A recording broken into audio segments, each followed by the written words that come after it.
oggi il silenzio che sta imperando nel cuore di San Nazario è fortissimo.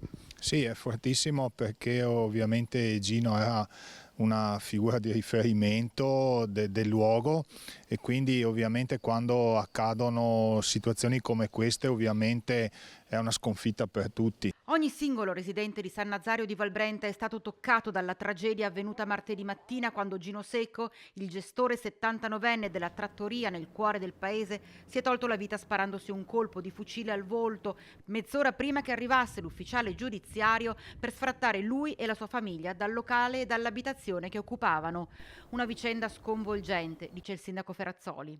È un trauma che ovviamente non sarà facile cancellare perché ovviamente ha una dinamica importante che ha coinvolto in primis i parenti e poi ovviamente tutta la comunità. Non c'è un lutto, solamente un lutto in sé, ma le modalità in cui è avvenuto ovviamente la tragicità amplifica l'accaduto. Non si tratta di dare la caccia a dei responsabili, però come abbiamo avuto modo di dire, se si arriva a questa situazione da ciò usciamo tutti sconfitti e quindi è importante individuare dei percorsi che consentano anche di recuperare, di cicatrizzare alcune ferite ed farlo nel modo giusto. Nelle nostre comunità ovviamente locali come questi fanno parte dell'identità di un luogo, non sono quattro muri con delle sedie, sono la storia di un paese, i racconti, gli episodi che poi